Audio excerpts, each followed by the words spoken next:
It's time for me to introduce and embarrass my friend, Dr. Sannula. So I'll start by saying how we met and the power of maybe social media a little bit. So Kesav and I met 2 years ago on what used to be Twitter. It's X now. So I think we messaged each other with an idea that we wanted to work on, and we've since working on students. We've had 2 students exchange labs that have come over and worked in our labs, and we are working on grants together. So social media can be useful if you use it correctly. You can connect with people. But I'm very delighted to introduce Dr. Kesav Sannula. So Kesav is homegrown from Bangalore, did his PhD at IISc, where I was rejected and never got in.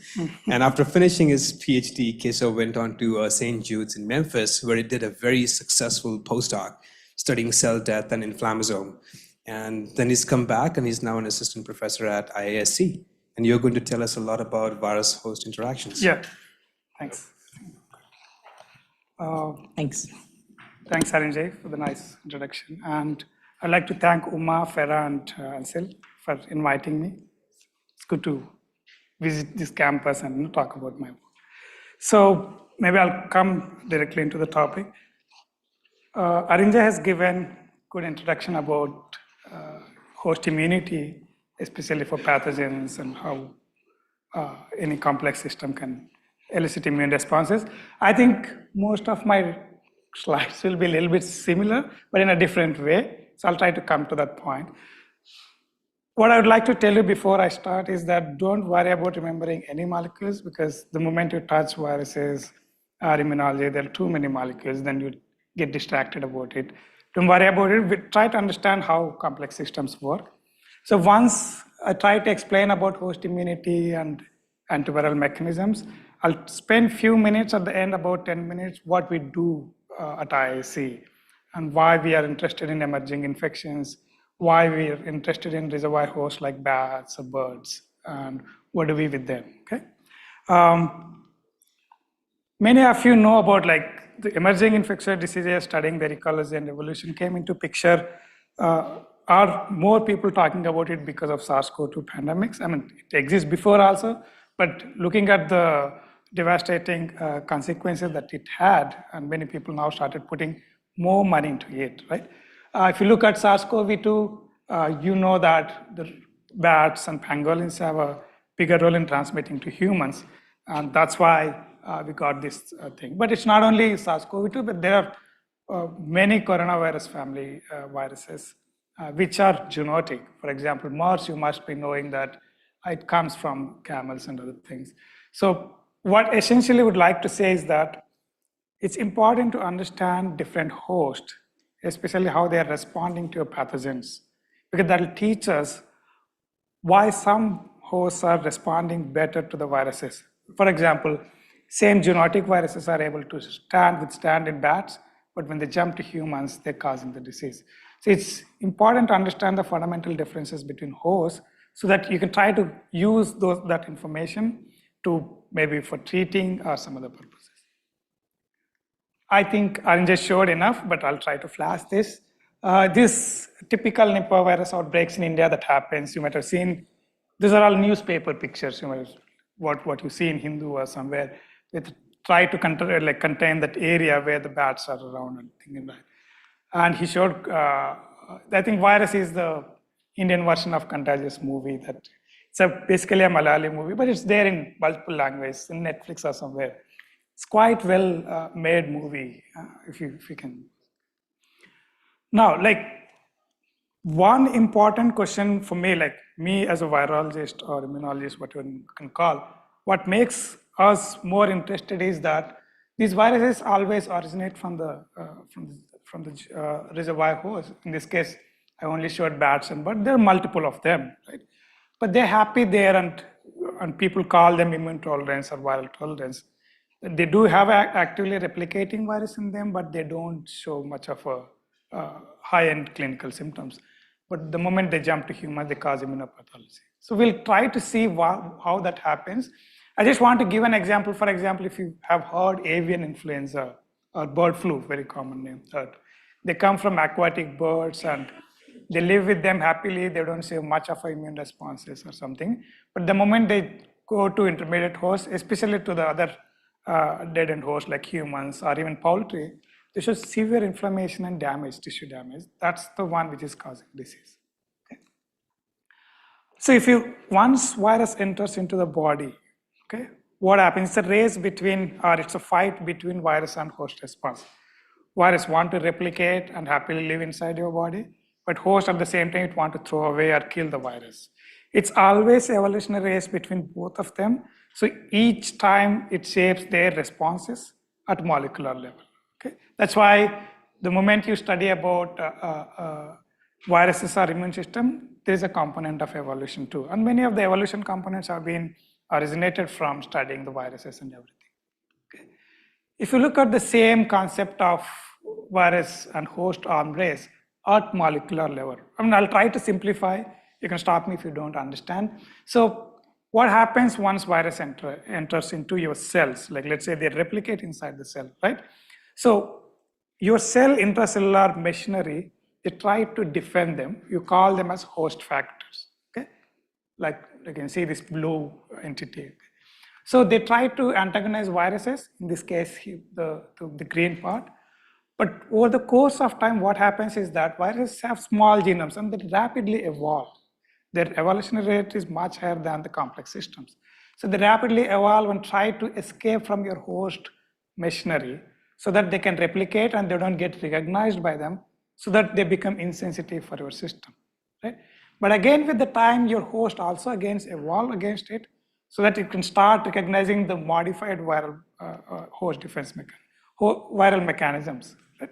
So this continues with the time. If you take any virus, if you look at their mechanisms, like how host responding, how virus immune evasion mechanisms happen. I'll just show what happens at molecular level. Don't understand, that's totally fine.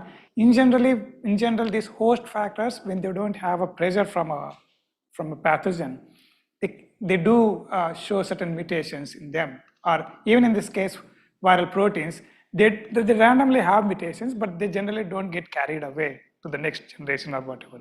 But whenever there is a selection pressure, then they do undergo a specially called nonsense mutations that can bring a change in a protein level, its function or its structure or something. So that will be carried away to the next generation because they want to retain the trait so that it can defend to the next system.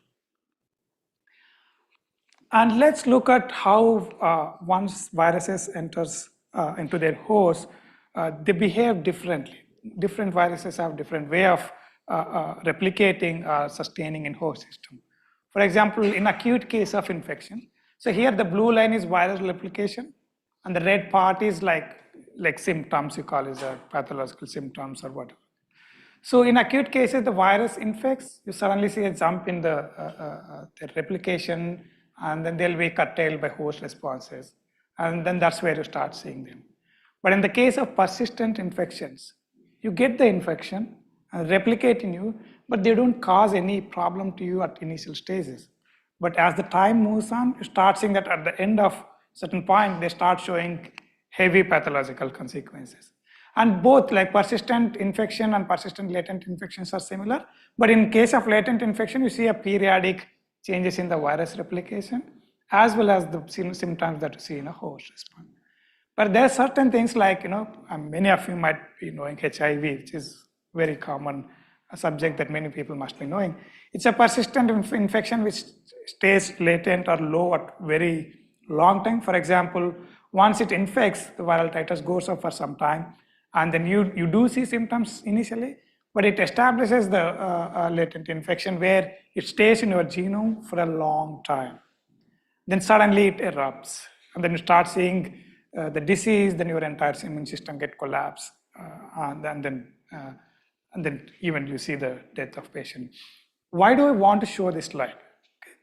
What you need to understand that it always depends on between virus and the host. For example, in this case, is virus winning the game or is it host winning the game? Most of the times, like Arinjay mentioned, there is a component called innate immune system. It's very well trained to recognize viruses, especially virus patterns. It's not like it's specific to one virus, but they try to recognize common patterns among viruses. They try to stop at acute stages, like here. But that's where most of your system can win against the viruses. But yeah, viruses, you know that they're smart and they can always go ahead. Okay. If you look at immune system, like Arinjay said, I'll not go detail into it here, but once immune system recognize your pathogens, like viruses, name it, or anything, the goal is to clear them. Or if they can't clear the virus, they try to kill the cell that's harboring that virus. Okay? So that you're clearing out that system from system. And that's the way they do is by inducing cell death pathway. But keep in mind, let's say if they kill a cell which is infected with pathogen or virus, now you got to clear out the tissue or the cell and also repair the tissue process. So both are important. Clearing the virus or virus infected cell is important. Again, repairing the tissue where it is there is also important. So we'll come to that in a moment why. Okay. How does immune system work, especially innate immune system, right? Arinjay mentioned that innate immune system is a bit of intrinsic, just that you don't need any training. The moment you get the pathogen, and you'll get respond to that very immediately. Okay. How does that happen? We'll come to that in a moment. If you take any virus cycle, typical virus cycle, right? The virus enters into your cell, it replicates, and it comes out. As simple as that. Okay. But during that time, some of its particles, let's say viral genome gets exposed to your intercellular compartment, right? And there are some other proteins of virus also get exposed. So over the course of evolution, the multicellular system or even in unicellular system, they got trained in such a way that they try to detect these components of viruses or any other pathogen, especially the nucleic acid material, as a foreign molecule or non-self molecules. So these are the potential components that immediately trigger innate immune responses. So how does that happen? We'll come to that in a moment. Okay. I'll just little elaborate on that because we need to understand that. For example, if you take any cell, any eukaryotic cell, it has a nucleus, it has a cytoplasm. Most of the time our DNA is contained within the nucleus, right? Or mitochondria sometimes. The moment your nucleus, your nucleic acid like DNA, if you see that in cytosol, your cell consider that as a threat and it start alarming your system by different responses. Okay? That's what I'm trying to show here. Then what about RNA? Well, RNA can exist in both in the cytosol as well as in the nucleus because once, if you know the central dogma, your RNA will be produced in the nucleus through DNA, then that'll come to the cytosol and start producing proteins. So you do have RNA both ways. So how does it differentiate once if any RNA virus enters into the cell? How does it differentiate between them, right? So I'll just make it a simple point. They recognize specific RNA features or molecular structures that differ between hosts and viruses. But keep in mind, our own self-RNA can trigger innate immune responses when they attain aberrant conformations. Okay? You don't need any viral RNA. And that's what you see in most of the autoimmune diseases and some kind of chronic inflammatory diseases where you don't have any infection. Okay? That's what, so once you trigger those responses, you start having many cell-fate choices. Like it could be, like Arinjay said, interferon responses, it could be cell death, or triggering immune responses. Okay? Now I'll come to this part. I think Arinjay nicely explained on the board what will happen. Right?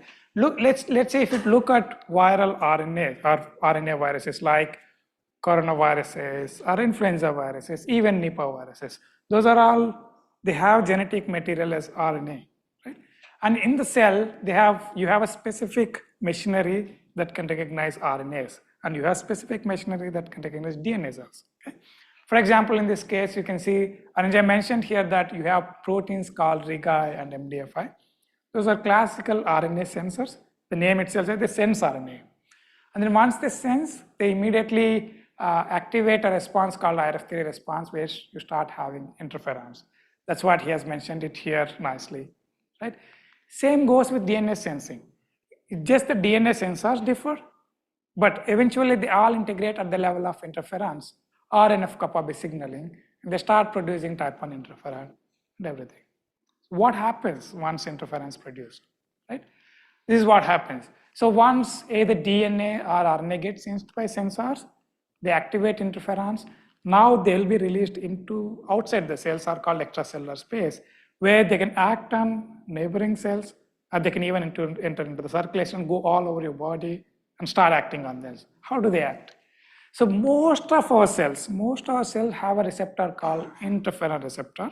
Okay, so the moment they bind to that, they activate JAK-STAT signaling pathway, like Ajay explained. They trigger the expression of hundreds or thousands of genes in one go in any cell where they bind. Okay, why do you need those many genes? Right? I'll just try to show a few things. Don't worry about the names at all. Look at them, what they do. So some of the interferon stimulating genes, once they produce a lot of interferon stimulating proteins. So they either activate cell death, or they activate immunity, or they modulate immunity. They even change the cell adhesion or attraction properties. And they can even elicit directly recognizing viral particles, again curtailing them. So each one has differential function. Okay? And that's the reason why you see that once you see ISG response, you start seeing there are many genes getting expressed in one go. But does all of them genes required for the curtailing each infection? I don't think so. But this is how your system has been evolved, so that it generally elicits robust response where it can clear out anywhere or anytime. I'll just go to this slide and then I'll stop so that I'll take question. I'll go a little more complex into the system so that you'll understand immune evasion mechanism. We've been talking about two sensors called RIGI and MDFI. They're nothing but RNA sensors. What do they do is that once they bind to RNA, for example, in this case, they're generally in inactive conformation or inactive form in a cell. But the moment they recognize their ligands or viral RNAs, they open up, they go to the mitochondria, where mitochondria is like a hub for innate immune activation, and they bind to a protein called MAVs. Okay? And then you start seeing this kind of huge molecular structure forming in the cell. Don't worry about all the molecules. So this molecular structure forming at the mitochondria is important for them to recruit these other executioners called TBK1, IKKB, and then activate this protein called IRF3, which is required for interferon propagation. Okay? Don't worry about this, but all I wanted to show is that it's not as simple as the way we understand here, that just you get it and you get it activated. But there are a lot of complexity involved when it comes to recognition into it. Okay? Sorry, quick question. So why is the mitochondria, I mean, is it just acting as a base scaffold? Kind of yeah, because scaffold. this MAV stays on the outer mitochondrial membrane. Once these proteins activate, they have certain protein domains, card domains or pyrene domain they call.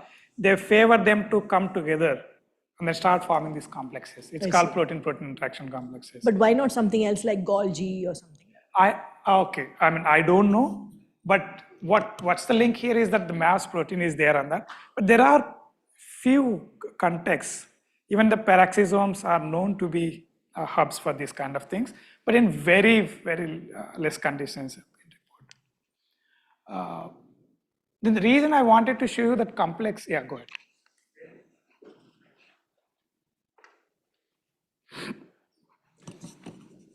I'm still not understanding what is the difference between the host dRNA and viral RNA or the double stranded. Okay. I'll just show one example here. If you look at this structure, you see 5' triphosphate. Most of our RNAs won't have that. Okay. And this unprocessed 5' triphosphate is like kind of a signal for RIGI to immediately sense them, then only it will activate. Otherwise, it can bind to other RNAs, our RNAs too, but that may not trigger its exposure of these particular domains that are required for binding to MAVs. Otherwise, the moment they bind to 5' triphosphate RNAs, these things you can see here, they get exposed like this and they bind to MAVs. So each one have a different way. Now, for example, in this case, MDFA, it has a different mechanism. It recognizes a long RNAs which are in double-stranded conformation, which are rare inside the cytosol.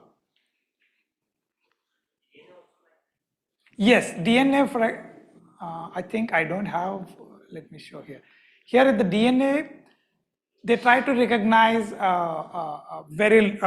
some sensors recognize a short form of DNA, some sensors recognize a long form of DNA. The trick here is that generally our own DNA is not there in the cytosol, So even if our own DNA enters into the cytosol, it will trigger the type 1 interferon response. There's no mechanism for it. And one more thing. Yeah. Good. During meiosis. Okay. Yeah. Most of this machinery gets suppressed to make sure that they won't respond to our. Most of the times there are mechanisms which suppresses these sensors, so they don't get responded. They'll get masked by other proteins which are known to regulate them at the level of meiosis or mitosis, so that your DNA which is exposed or unexposed will not be recognized. Very well established mechanisms. Is there any reason why they are making extra phosphate? I don't know. Any one of you can say from our lab? No? I mean, at least I don't remember, or I don't know much. But Studies on that? Or yeah, there are a lot of studies. The pure virologists have studied why they need 5' cap for viral RNAs to be sustained. Okay.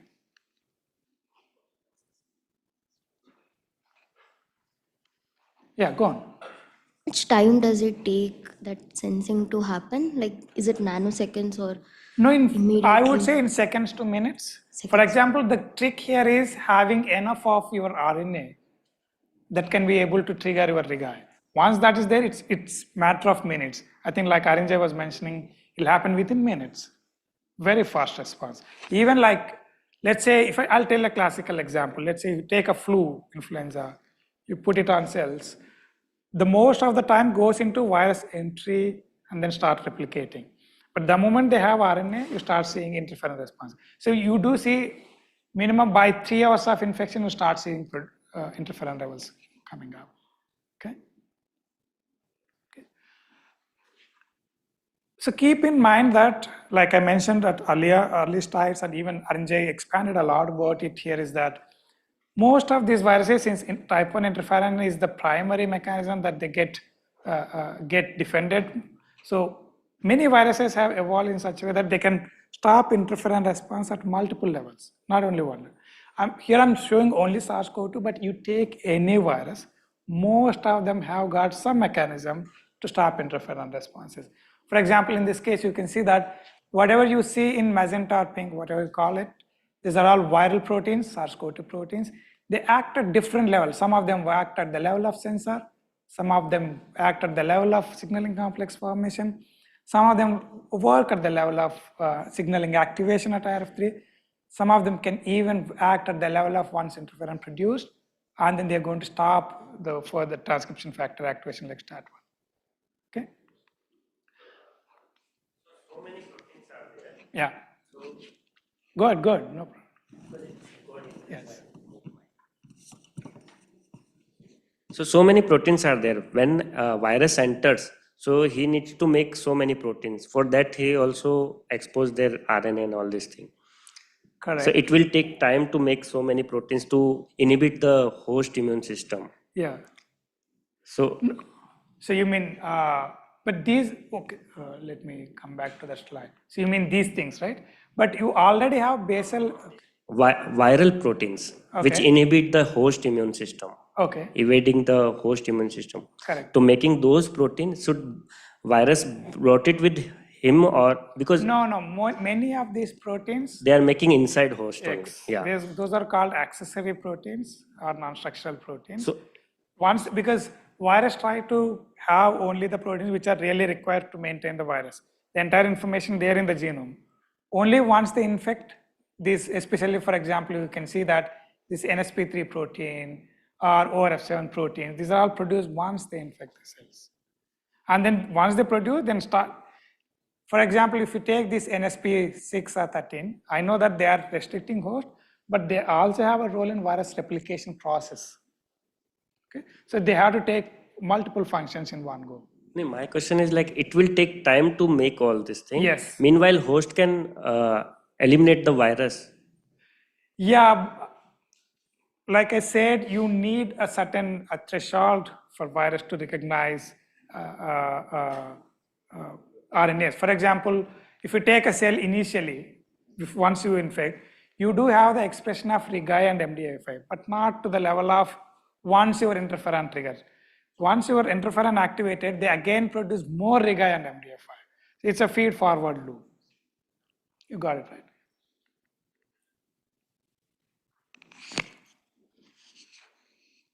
Is this activation of RIG proteins or sensory proteins sensing the viral RNA or DNA? Is it like density depend, like what amount? Like The concentration dependent. so, if it's less, then no. So there has to be replication within the cell for the cell to recognize. Is it that way? Yeah, so virus has to replicate within the cell, but even the amount of molecules, if you look at kinetics, where the concentration of RNA that is produced, viral RNA, that need to reach to a threshold where your sensors get triggered. Also, ORF-NAB is immediately transcribed, right? And then replication comes into picture very later. Yeah, in case of, at least I'll tell you, the moment your viral RNA enters, they form these bodies, right? They start replicating. This is like a case mechanism for SARS-CoV-2. So they immediately produce all ORF3A because they're replicating. But at the same time, once they produce, they start acting on interferon level.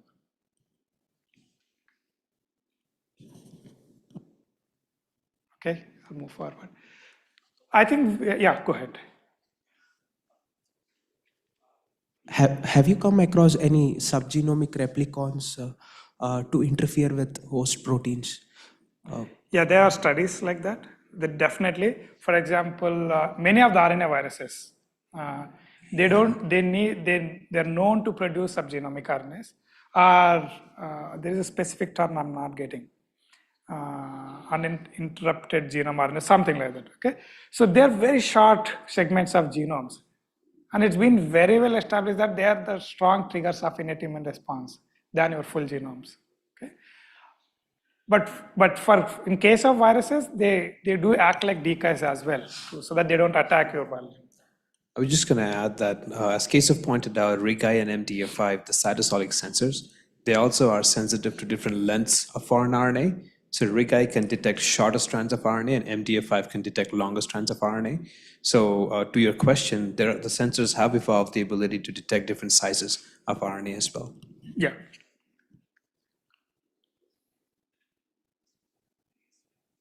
Okay.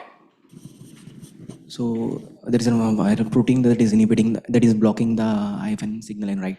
So it is blocking that IFN signaling. receptor. So is there any study which can enhance that activity of that IFN so it can be used as a therapeutic things to against that? There are agents? molecules which can trigger this kind of signalings, but not viral molecules which can enhance a type 1 interferon response. At least I haven't come across viral proteins or molecules. Not the viral proteins, as just a therapeutic agents. There are. So that because most of the therapeutic agents target the virus replication The trick here is like Arinjay mentioned a lot about it. When to administer interferon stimulating molecules or interferons directly. Okay, because it's a very sensitive area at acute stage. If you cross certain time, if you administer interferons, they actually promote more inflammatory responses than clearing out your viruses. I'll come to that part in a moment. Okay, yeah, go on. I'm just going to add to that. So every time there's a new pathogen, so SARS-1, Zika, or SARS-2, the first line of treatment that humans try is type 1 interferon therapy, just pegylated interferons, but the timing is crucial. And now we try nucleotide analogs. So nucleoside analogs like remdesivir is something that gets hit first, right? So since the Ebola virus outbreak, that's been our approach for every new emerging pathogen. While community gets time to find an actual therapy, this is what we go with. And oftentimes it doesn't work. So no, because the timing of interferon is very important. If you give an interferons after severe symptoms have set in, it actually kills your patients. And this has been tested for SARS-CoV-2. They're a disaster actually. Type 1 interferon didn't work for SARS-2. I think we had a lot of debate about this in last talk. Why interferon responses you need if you can have RNAi, right? But in the field, people now come to a consensus that these type 1 interferon responses evolved more than for the foreign material or RSS or the pathogens. They are evolved for themselves to recognize aberrant conformations of RNA or DNA so that they can see that cell is altered or your homeostasis is altered and then they start alerting the system. So, but this mechanism has been very well working for pathogens as well. So people have started more with the pathogens. Okay. And it's very busy slide. Don't worry about it. What I would like to show you here is that, for example, if we take in this case dendritic cells or some other means of cells, they produce type 1 interference once they recognize viruses, and they also secrete certain kinds of cytokines like TNF, IL-6, IL-1 beta, and others. So they all of them, their goal is to activate inflammation, Anjay explained in his previous talk, and they also trigger immune responses. Okay? There should be a fine balance between the amount of innate immune activation and their role in protection and their role in tissue repair. I think many of you must have heard about a term called cytokine storm, right? You might have studied in newspapers. What is cytokine storm? It's aberrant activation of innate immune. Yeah, Ebola, even SARS-CoV-2. I mean, many people have studied. So it's uncontrolled activation of innate inflammatory responses. But why does that happen? Okay, it's still a gray area. We don't know, but we have seen, or many people have shown that, especially respiratory pathogens, zoonotic respiratory pathogens, they tend to cause heavy inflammation and damage. And that's the one which is causing pathogenesis than the actual virus replication. So those are all triggered by this. Yeah. Sorry. So is it respiratory pathogens or is it viruses? Because inflammation, like for example, dengue causes inflammation. Many viral infections result in inflammation and the pain and stuff like that. Or is that a different mechanism? No, I think I agree with you on that. Dengue also has that. I'll come to that point.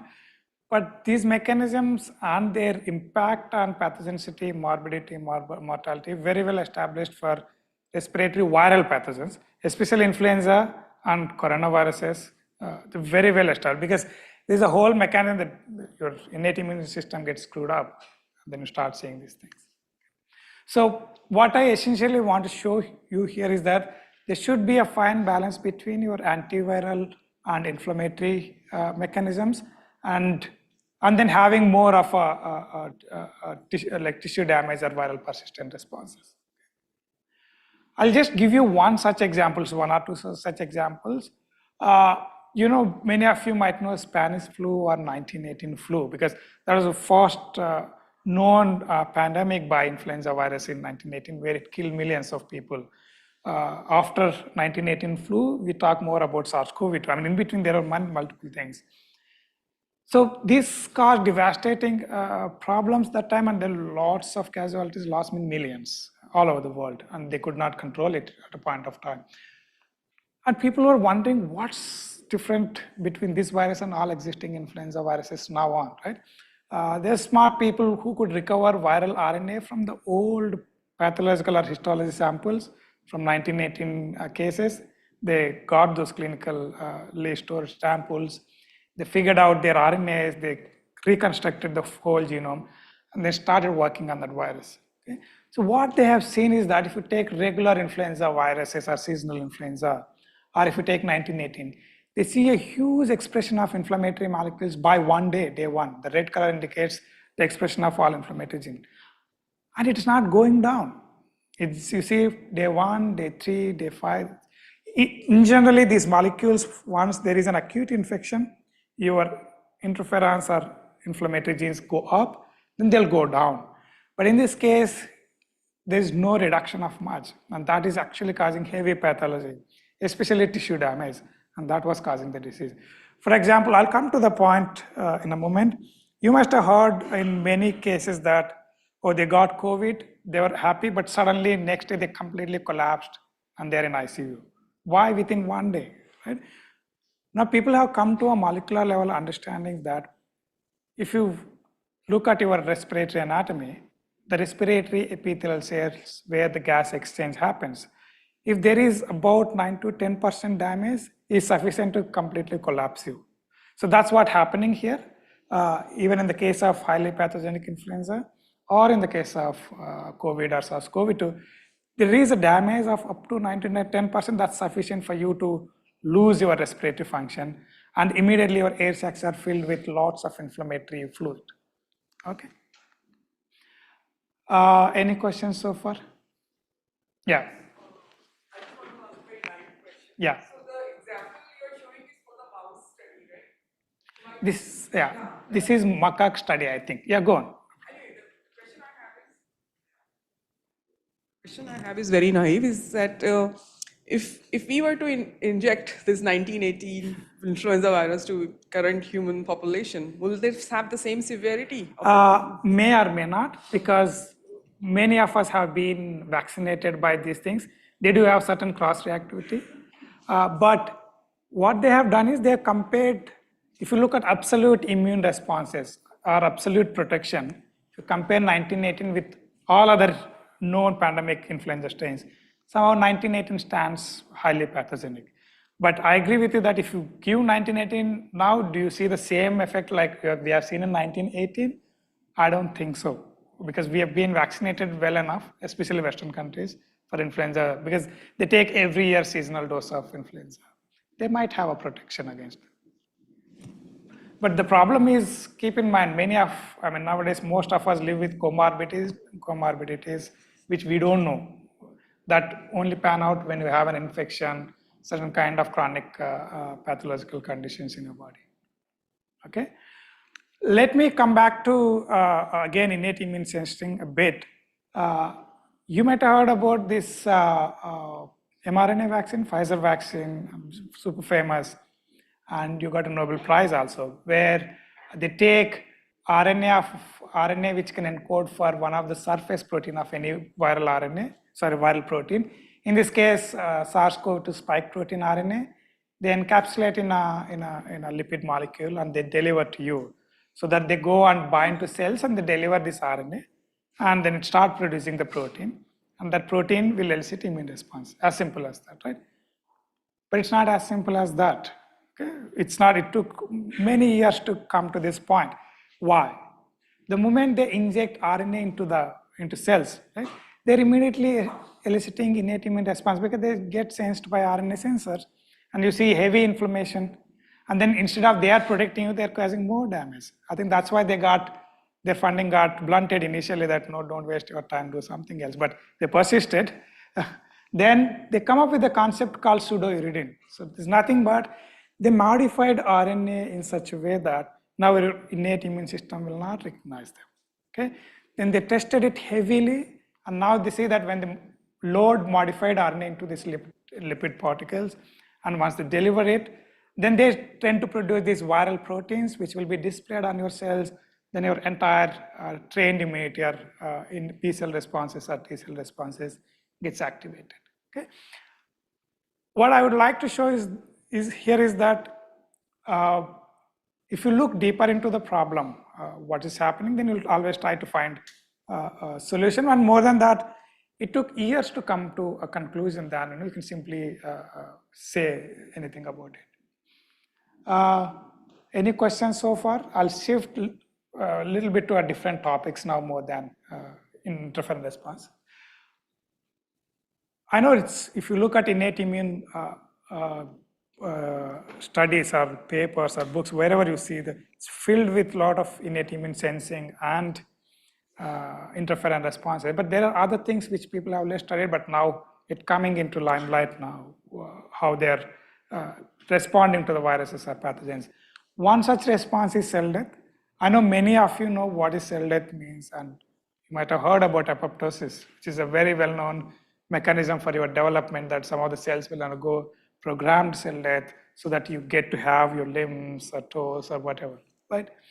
But it's also a mechanism of, it's a host defense mechanism against many pathogens. It's not only viruses. You name it, viruses, bacteria, fungus, you name any parasite. It's been known that these are very well established mechanism at cellular level. Let me give you a brief introduction about cell death. One classical example is apoptosis, where it starts disintegrating itself and forming small blebs or apoptotic bodies, which we popularly called as non-inflammatory form of cell death. That's how it is, right? But there are other forms of cell death called necrosis or programmed necrosis. they're very different from apoptosis or completely opposite from apoptosis. So in this case, your cell will pop up like it just expand like a balloon and pops up. So that means all intracellular contents will be released or spilled out, and that causes massive inflammation in the cell or outside the extracellular movement. You can see that in the typical phenotype, if you look any phase contrast microscopy, and if you look at the cells, you consider this as a live cell, okay? And the apoptotic cells look like this. And necrotic cells look like this, where the cell is dead and you see that your nucleus will start appearing outside because your entire cytoplasm, I think the content has come out, then it will become opaque and you start seeing nucleus, okay? And the typical feature of this necrosis or inflammatory form of cell death is that they secrete or they release molecules called IL-1 alpha, IL-1 beta. You might have heard them. These IL-1 cytokines are very strong inflammatory mediators. So let me go a bit more detailed mechanism of what's the difference between apoptosis and necrosis. And keep in mind that although we study them as separate entities, they are in evolution, they are very well connected. So they're cross-talking each other which cell death pathway need to be activated. For example, you have in this case, you know that there are proteins called proteases, which are named as caspases, right? These are known to activate apoptosis. So if you inhibit these apoptotic caspases, they suddenly start seeing this kind of necrotic phenotype, okay? They didn't understand what, but later they realized that it's also one kind of programmed cell death pathway like apoptosis, where certain proteins called RIPK or RIPK1, don't worry about those molecules, they come into picture only when there is caspase 8 inhibition or apoptotic caspase inhibition. And they form large molecules, they form large complexes, and they activate a protein called MLK. So this, once this gets phosphorylated and it gets activated, it goes to the membrane and drill pores or channels. Then now your cell will become like leaky environment where your ions or water molecules can exchange, and it just explodes by osmotic lysis. Okay? And there are very well defined mechanisms of inflammatory cell death pathways. Early on, they used to call this as, they don't know what to call the name, they started calling programmed necrosis. But there are multiple pathways have come. The reason because this programmed necrosis, phenotypically they look same in this case, but each inflammatory cell death pathway get activated by a different mechanism. That's why they started giving different names.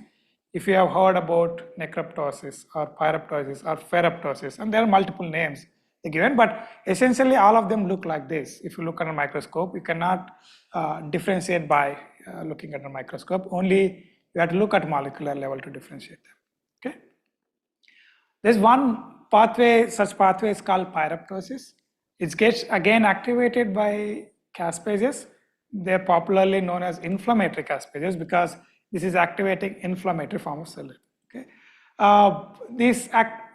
Initially, this caspase 1 or inflammatory caspase, they detected as activators of these cytokines called IL-1 beta and IL-18. They exist in proform, but they get cleaved by caspase and they get released. But they didn't know the mechanism, how this is happening and all. Then they later figured out that there's a whole lot of molecules involved in this range. We call them inflammasome. It's a large complex, about 2 to 7 microns in size. It has a sensor that can recognize wide variety of pathogen molecules, starting from RNA or bacterial, flagella, LPS, or you name anything. Okay? So these are all intracellular proteins. They recognize them. They immediately activate caspase 1. So once caspase 1 get activated, what happens is that it cleaves a protein called gastromin. So again, this is a pore-forming protein. It forms pores on the membrane. Now these pores act like a passage for release of these cytokines. Keep in mind, there are certain cytokines like IL-1 beta and IL-18. Once they produce, they cannot go out of the cells. For example, we studied type 1 interferon enzymes, right? Once they produce in the cell, they get secreted out. But these cytokines, they never get secreted out because they don't have a signal that can take them out. So they always stay inside the cell. The only way for them to come out of the cell is when there is a cellular damage or cellular pores formed. But why do we need this mechanism for them? IL-1 beta, IL-18 cytokines are popularly called them as alarmins. Okay, they only come out of the cells and start responding on other cells when there is a bigger damage intracellularly, where your other host responses are unable to control your pathogen. Then your cell will start sacrificing itself, and that's where now these cytokines come into picture. Their level of activation of inflammation is so high that you start seeing that if you go and look at internet, just type IL-1 beta and COVID, IL-1 beta and type any other virus, everything is linked to the pathogenicity of this. Now there is, people now come into a concept of called panoptosis.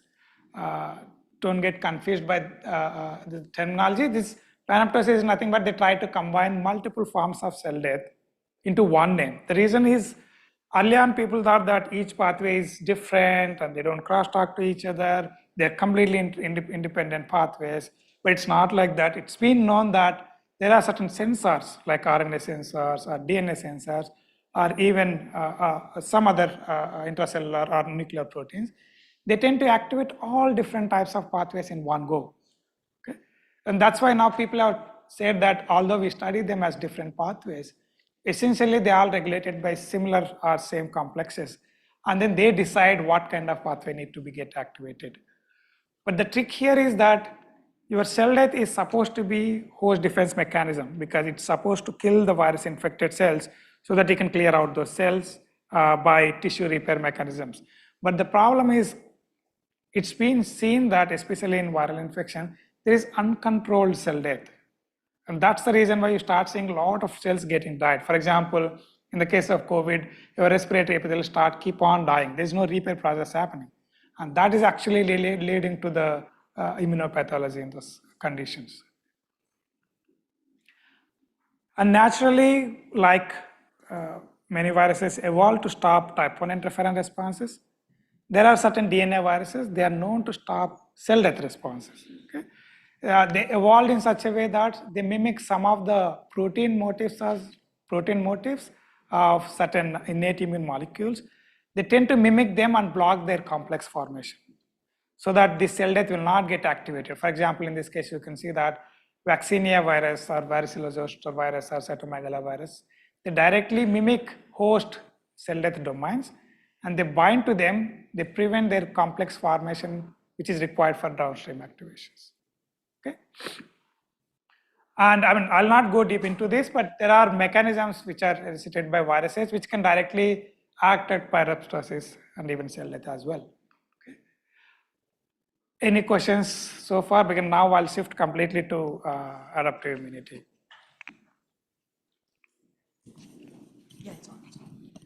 Kesava, I was just thinking about the connectedness of interferon response and cell death. So do all cells that are infected and mounting an interferon response have to go through cell death? And if they don't, what's the threshold that decides if a cell goes through cell death or not? In principle, if the cells are expressing type 1 interferon response, they can definitely go through cell death. So type 1 interferon responses are important for expressing many cell death molecules. So many proteins come into picture once type 1 interferon comes. For example, in case of few viruses, we have seen ourselves that if you don't have type 1 interferon receptor or type 1 interferon production, there is no cell death at all.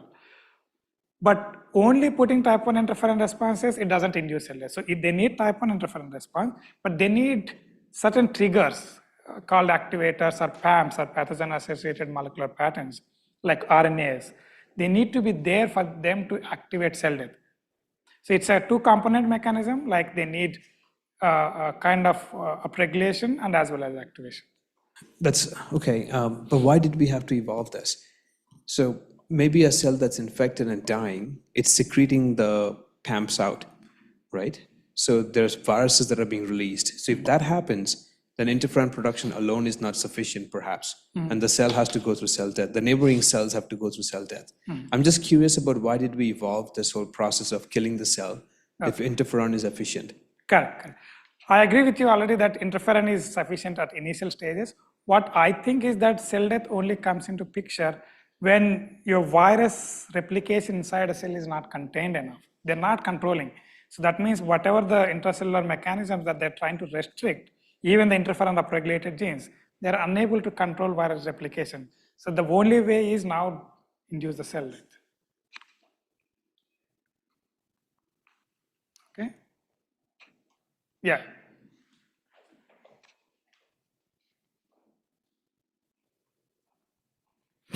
So in which condition the cell will select whether I can go for necrosis or apoptosis or this pyroptosis?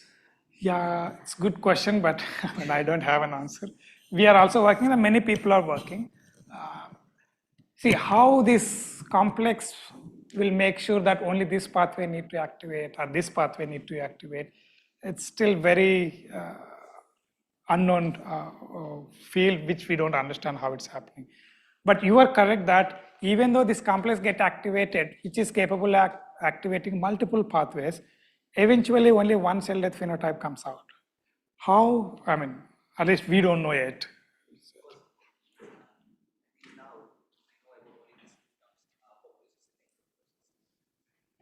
About this. Yeah. So before coming here and before hearing lecture, I was only aware of that apoptosis and necrosis. So these are two different words for me: necroptosis and pyroptosis. Yes. So because they get activated with different pathways completely. So that's how I'm only showing 3 of them, Yeah. but there are 4 or 5 more of them, Okay. which I don't want. Ferroptosis is one more. Okay. Efferocytosis is there, one more. There are a lot of. Yeah, that's a good question, and maybe we'll have some answers someday. Okay, I'll go quickly into adaptive immune responses. I'll not cover too much basics because Arinjay has mentioned and he gave fantastic examples. So adaptive immune responses, they come into picture once your innate immune system has tried to work on it, and now they want to instruct your rest of the immune system that, look, there is this pathogen, now it can come anytime. Now you memorize their pattern so that if it comes next time, you immediately act on it. As simple as that, okay? So if you look at adaptive immunity, I mean, I would like to read this sentence because I like it a lot. So adaptive immunity provides a second and more comprehensive line of defense, perhaps informed by the struggles undertaken by the innate immune system. Like Arinja mentioned that many of the unicellular organisms are less complex organisms. They tend to depend completely on innate immune system. Maybe with the time, the kind of struggles or the problems that they might have faced, they evolved a different mechanism where they can circumvent the other problems that they've been seeing. Okay? I'm sure many of you might know, and even after the Arinja lectures, you know what is B cell, what is T cell. The simplest way is that B cells produce antibodies. Okay? And T cells, they produce cytokines. So B cells cannot directly kill any of the pathogens, but the antibodies that they produce kill the pathogens. But the T cells, some of the T cells can directly kill the pathogen or pathogen-infected cells. So now we know that in case of innate immune activation, we have seen that certain components need to be recognized, right? Which are especially most of the innate immune mechanisms or sensors, they are in the cytosol or intracellular levels. So that's why they try to recognize viral RNAs most of the time. But in case of adaptive immunity, they tend to depend more on what is virus display, especially. Or once virus infect, whatever the processed molecules of viruses which are displayed on the infected cell. For example, in this case, you have an influenza virus. It has certain surface proteins, like SARS-CoV-2 has a spike protein. So generally, the attractive targets for adaptive immunity are these proteins so that they can immediately recognize them. Okay. How many of you have seen this kind of immune responses? Like the moment you say adaptive immune response, you see this plot everywhere, right? So what it indicates is that if you, let's say, if you take a patient or an animal, if you give a vaccine or a pathogen or virus, so you start seeing your antibodies started producing are called primary response, okay? Then those antibody response or primary response will go down with time. But this is the place where they try to activate memory responses, okay? You don't see that this is completely going down, that means there is some kind of memory response. But the moment you put same antigen once again, or same vaccine once again, you start seeing heightened immune response. Okay, because now it's trained enough so that it doesn't need much time that you required here to activate immune responses. Okay, and same thing goes, same plot in a bit of a complex manner.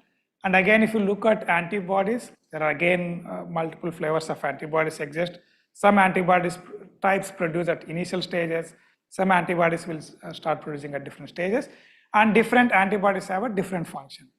Here I would like to show that the red line, if you have a virus infection, you can see that viral infection, once it happens, the viral loads peaks up and they come down.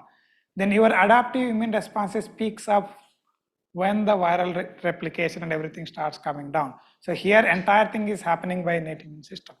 But in case of secondary infection, you see that viral infection has come, but your secondary or innate or adaptive immune responses kicks in so fast that they get cleared out initially itself.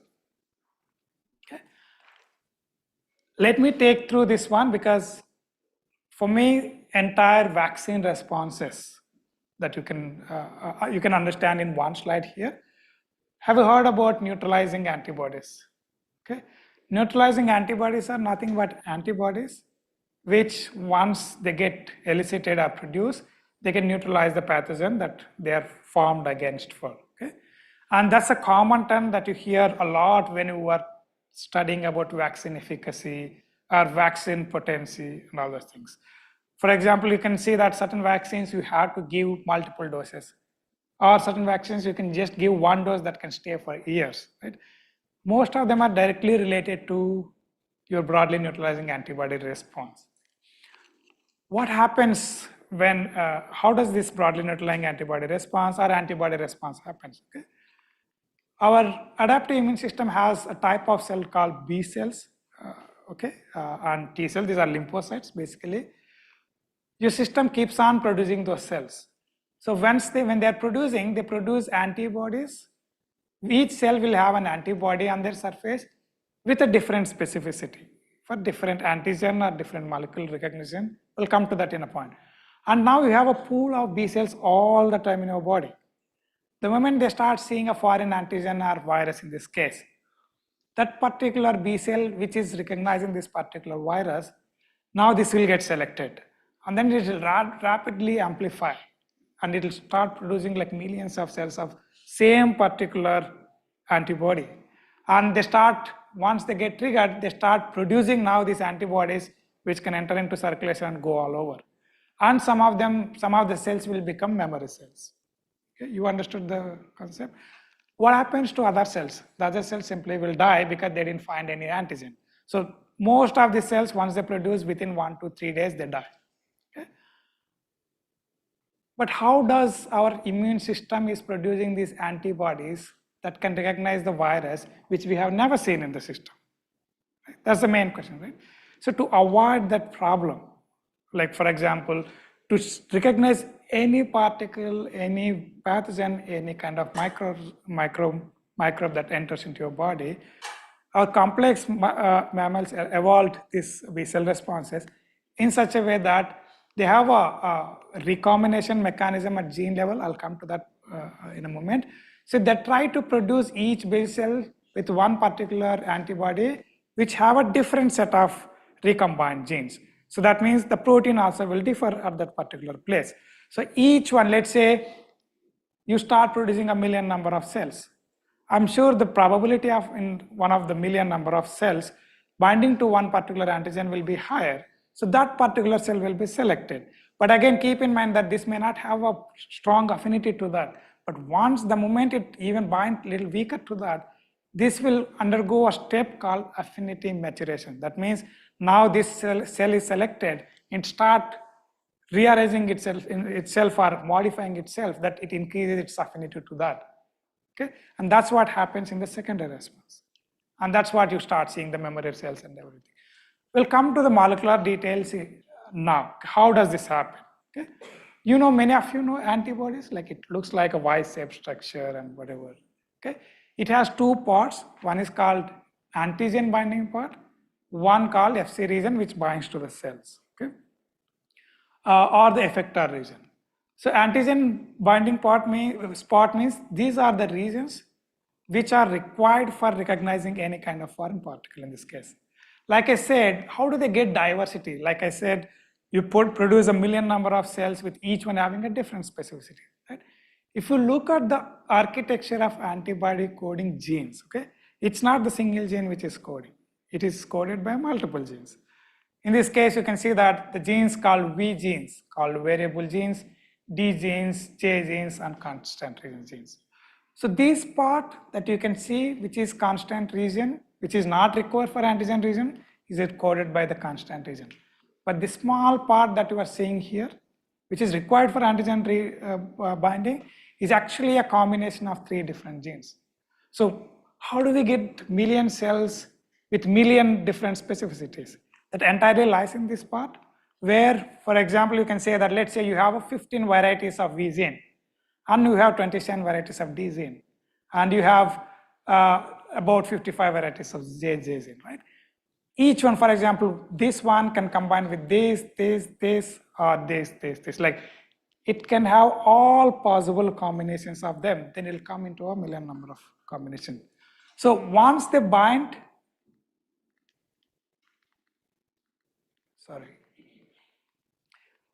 they can recombine into one single gene. Here you can see that this part is combined with all 1, 2, 3 genes. So then this will form a single particular gene, and that particular gene code to this antibody. And keep in mind that why one particular B cell express only one particular antibody? Why not? Maybe it can express multiple antibodies that can activate but that can bind to multiple antigens or viruses, right? They have very well defined mechanism that I'm not explaining here.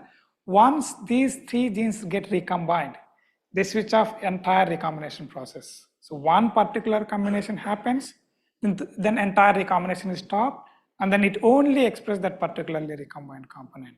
That means one particular specific antigen. Okay, that's what I was trying to show, that particularly heavy chains have a constant region or VDJ recombined genes. In case of light chains, they don't have this D gene, they only have VJ gene. I already mentioned about affinity maturation. If you look at an antibody, sorry about that, I said these are the regions which bind to the antigen, right? Once they recognize a pathogen or virus and antigen, let's say if they don't have the affinity, let's say they have a micromolar affinity, which is not sufficient to recognize further, but they want to increase their affinity to nanomolar or even picomolar. What will happen is that they undergo a process called affinity maturation. Affinity maturation is happening only on the recombined genes, where certain random mutations get introduced in them, then they'll be selected for their higher affinity. Okay, then again, this is a process of event that goes through generating multiple cells and then. The class switching is nothing but, you have heard about antibodies called IgM, IgG. Again, IgG have IgG G1, G2, or A. So they can switch depending on the cell type, depending on the pathogen, depending on the kind of effect or response that need to be produced. Okay? If you look at the frequency of mutations because of the affinity maturation, you see that the frequency of mutations only happen in the recombined genes, where they need to change so that they can get the higher affinity. Okay, got it? Any questions so far about B cells?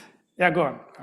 I know it's a bit a boring topic, but that's how the nature has designed like that. Previous slide, please.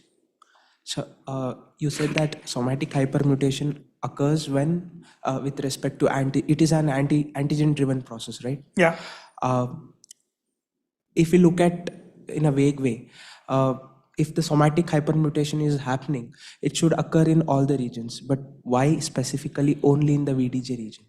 Because after the recombination event stops, so there is one, let's say there is one gene that has arranged and mRNA is being produced. Correct. But how does, I mean, yeah, I understand your question. Yeah, how does that happen? I'm not showing here, but they again have a different set of proteins and machinery called RAG proteins or AID, which are specific enzyme setup that can randomly mutate only the VDJ recombination gene They just alter the amino acid change, sorry, the nucleotide changes. Then that will be read as different codon by the protein machinery, and you start producing the medicine. Once they recombine, they don't want to alter all other regions. The reason because they only want to increase the specificity and nothing else to be changed. Because this is recombined for a purpose of eliciting one particular antigen recognition and one particular effector function. Does that happen in the DNA part or the RNA? DNA. DNA part. No, not at Not a.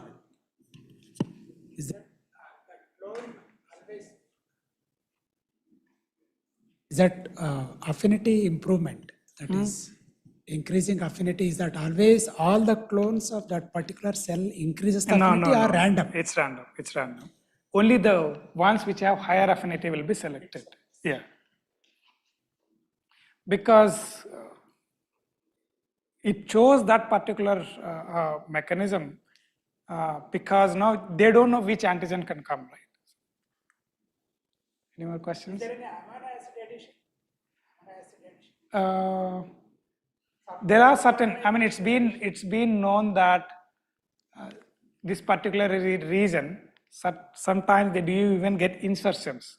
More amino acids will be added, more codons will be added. Independent of RNA? Yeah, at the DNA level itself, not the amino acids again. So the codons will be added there, that will be reflected as more amino acids of that particular protein. Okay. And let's come back to other type of response called T cells. I think once this is done, the boring part will be done. So the T cells are nothing but same like B cell, but the problem is the properties or the way they function is a bit different. They don't secrete antibodies or they don't produce antibodies. Their goal is to recognize cells which are expressing foreign molecules. Like Arinji was explaining to you guys here, we all have these proteins called MHC proteins or HLA coding proteins. Almost every cell of our body cell express these proteins on their surface. Okay, what do? So every protein that is produced in our body, they go through this proteasomal system which get degraded, right? So whatever the pieces of peptides that they come, these MHC molecules, they take them on them and they come on the surface and display. Okay, why do they display? If any of the foreign protein is there, your T cells will recognize them, they get activated. But if you have a self peptides, they don't respond. I mean, the T cells can recognize them, but they don't respond to them. They become, they don't produce any cytokines and they just undergo cell death. I'll come to that in a moment. And also there is a big crosstalk between B cells and T cells. I want to say this, I know it's a bit complex thing, I'll tell you. If you look at here B cells, once they recognize an antigen, right, if this get activated, only binding of antigen and recognition of antigen is not sufficient. For it to proliferate, for it to produce antibodies, it needs some help in the form of T cells. But which T cells activate that? You need T cells which actually can recognize the same antigen again. Then only you will get a help. This is kind of a self-check mechanism because in our body, we generally don't have T cells that can recognize self-antigen. Let's say your B cell is recognized self-antigen. It will not get selected and propagated further because you don't have a T cells that are selective for self-antigens. So this is a double check mechanism to make sure that you are responding more to the non-self thing than the self thing. Okay? Again, whatever I have explained, if you look at it in one particular state, you can see that naive B cells are nothing but B cells. They once exposed to the antigen and they need T cell help, then start proliferating. And they start producing the antibodies in the form of converting them into a plasma cells. And some of the cells remain as memory B cells. And their number is very limited. And these memory cells, when you get another response or another time antigen or the virus, they start proliferating and they start even maturing more. They start producing more antibody responses or memory responses, and this continues. Okay.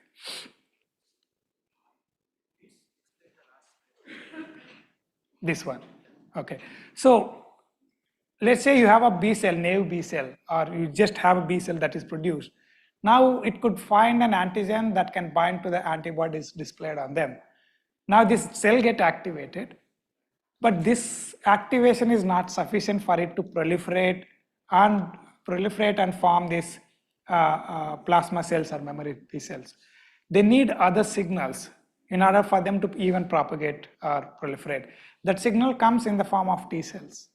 Okay, and again these T cells can only activate this B cell when they have a particular antigen that they can recognize, same antigen that they can recognize. The reason I said that this kind of a check for self and non-self is, if you have a T cell that is recognizing a self antigen on them, I mean, they don't activate this particular cell. Any questions so far? Okay, now I'll promise you that things will be a little milder. Okay, I want to emphasize this more on this topic because everything relies on vaccines now. Because why are we studying all the emerging infections? Because we want to have certain mechanism of handling them or curing the diseases or stopping the viruses, right? There are two terms you might hear a lot about it, called neutralizing antibodies and non-neutralizing antibodies. Okay, I mean the name itself suggests what it means. So neutralizing antibodies and non-neutralizing antibodies are elicited against same viral proteins or viral antigens, but at different spaces maybe. In this case, neutralizing antibodies, they are elicited against spike protein in this case, that they bind to them, they can stop their entry into the cell. But the non-neutralizing antibodies, they can elicit to the same spike proteins, but they may not block the entry. Okay. But why non-neutralizing antibodies elicited? Because that's how they fool our system, as simple as that. Because viruses has evolved in such a way that they have a lot of immunodominant epitopes that are very strong in eliciting immune responses, but they don't cause any problem to that. You need to find a sweet spot in viral proteins. For example, in this case, you take a spike protein, which is required for binding to a receptor. If you can elicit antibodies that can block that receptor binding site, then that can be more efficient, that can act like neutralizing antibodies than the other places. Okay? So how do the neutralizing antibodies work? They can directly work on viral virus, which is just entered into your body. They can directly bind them, and then they take the virus to certain places like phagocytosis and some other means of killing the viruses. Or they can even bind to the cells which are producing the viral proteins and then start clearing out those cells. Okay. Any questions on this? Okay. But yeah, go ahead.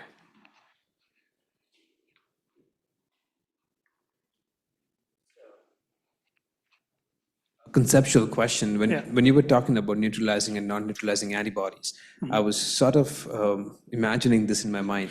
So when MHC2, let's say, is presenting peptides, or MHC1 perhaps, and it's got all the pathogen peptides, it's an infected cell, let's take flu for an example, right? So it's got the antigenic peptides, and maybe it has the not so immunodominant peptides as well. Correct. So would that ratio determine the ratio of neutralizing to non-neutralizing antibodies as well? Yes, definitely it will determine. Should, right? It's a very complex process, how the neutralizing antibodies elicited, because we don't understand the mechanism. But one of them is T cell response as well. And also there is very whole defined intra-organelle compartments called germinal centers, which people don't understand, because these germinal centers are the hubs which mature the neutralizing antibody formation, but we don't know the mechanisms. That's the whole reason why we are unable to design the right vaccines that can elicit neutralizing antibodies. For example, you can take yellow fever vaccine in this case.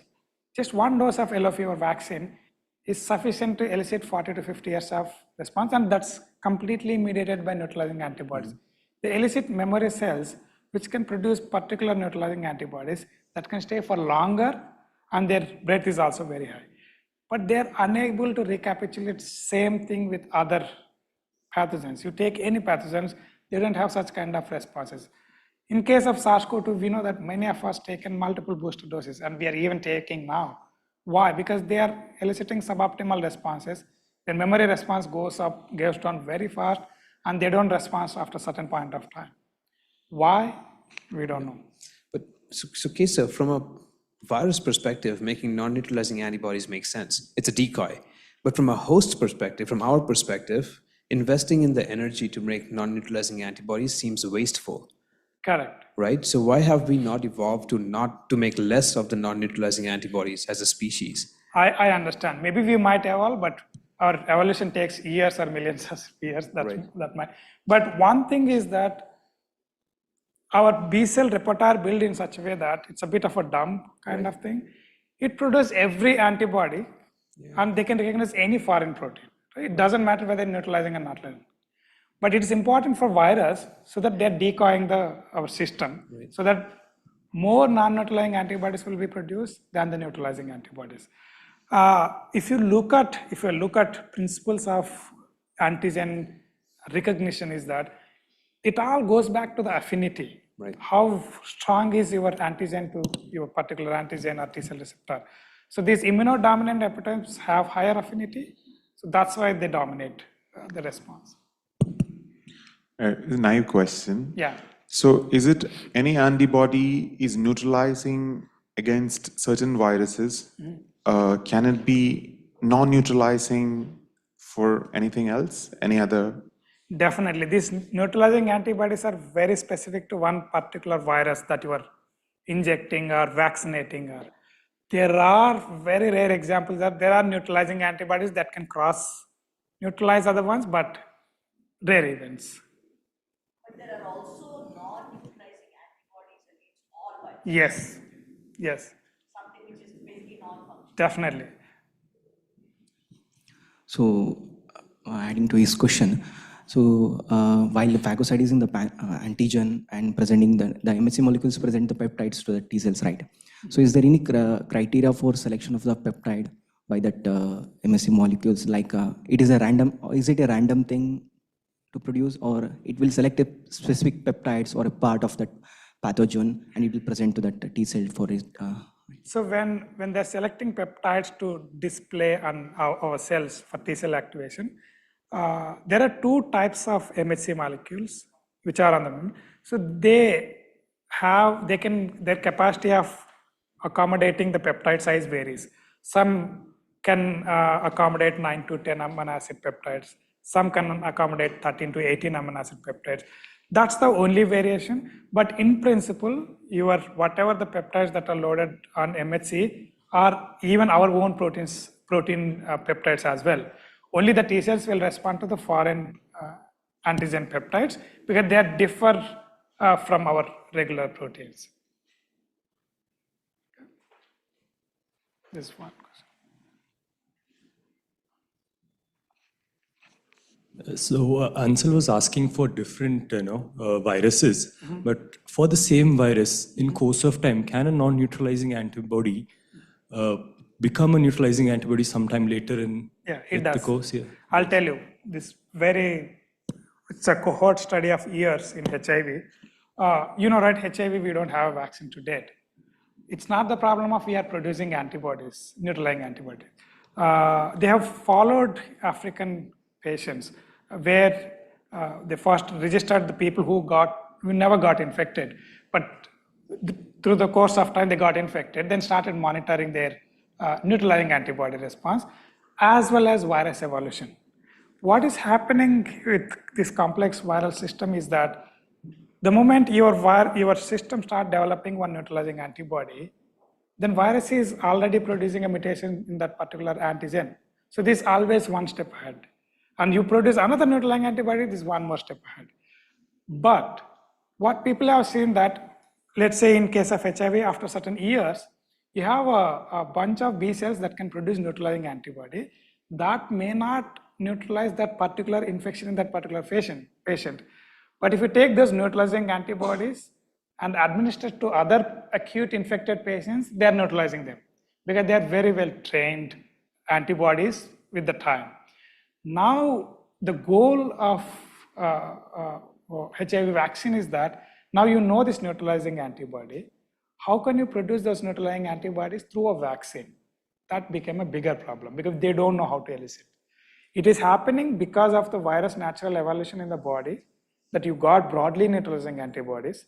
which can neutralize diverse viruses, but it cannot neutralize the virus that they got elicited because that virus is ahead of these B cell responses. Yeah.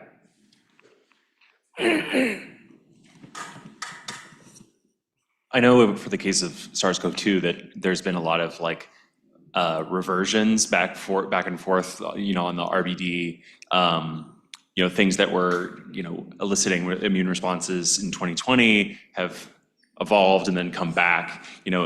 Can antibodies that bound to that 2020 version, can they become neutralizing again, sort of like this context-dependent thing? Yes, they can become neutralizing. The problem is, I think I'm going to come to that in a moment. These viruses are rapidly evolving around the receptor binding site, which try to restrict neutralizing antibody binding. So that's why, although certain variants can get neutralized by first vaccine dose, but certain variants cannot get. So they're evolving rapidly because now the SARS-CoV-2, the problem is staying in the human system, which is the right system. They're rapidly evolving and they're selecting as well.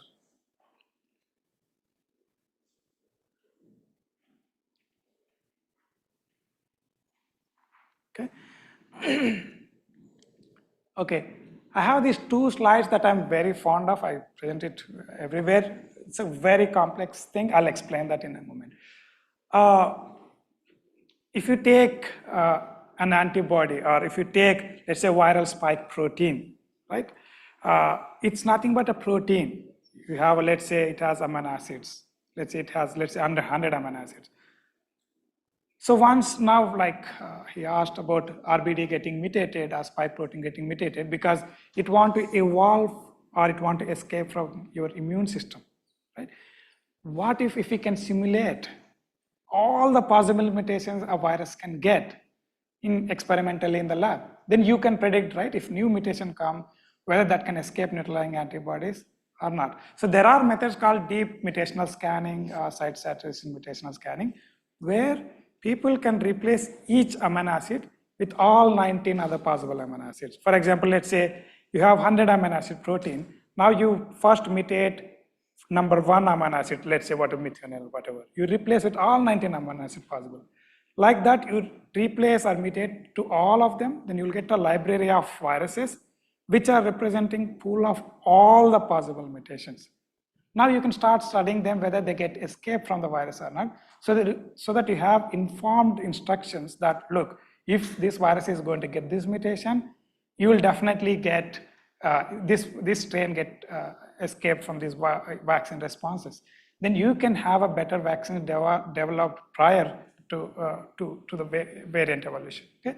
One such one which recently happened, okay, which is not only that, go on. Yeah, but people are doing it. Yeah. I know people are doing it because they have lots of money. I don't think not all of us can do it. We can only present it somewhere. No. Yeah, you design primers computationally, but it's an experiment, right? Now you have primers which can mutate your gene. Now you'll start mutating that particular gene. Like that, you have to mutate all the possible positions. It's a library of your genes that can code for each mutation, right? It's definitely a cumbersome process, but yeah, this is very well established method. I think there are very few people are doing in the world. One is Jesse Bloom lab, and if you go to Twitter and type Bloom lab, he's doing for every virus that you can try, okay? What he could predict for SARS-CoV-2 is that one particular mutation is called 486. I don't know where it is. Okay, this F486S, okay? Have you heard about Omicron strain? Okay. Before Omicron strain has got taken over all over the world, you could figure out that if F486S mutation comes, this can escape from the neutralizing antibodies. Okay? But the exactly same mutation has happened in Omicron. When it developed into this F was mutated to serine. But the glitch here is that what they argue is that now virus became so smart that since you have the neutralizing antibodies producing, you have continuous vaccination response, this particular mutation is compromising its ability to bind to the receptor, but still they got this mutation in order to escape from neutralizing antibodies. So the viruses have gone to a second level of counteracting mechanisms where they're okay to compromise their fitness, but they want to avoid immune responses. Okay? The reason why I want to say this particular information in this meeting is that you might have heard a lot about pandemic preparedness. Right? These kind of molecular studies do help pandemic preparedness because now you can develop better vaccines upfront. You can figure out what will happen if this particular variant or the mutation comes in the viruses. Okay.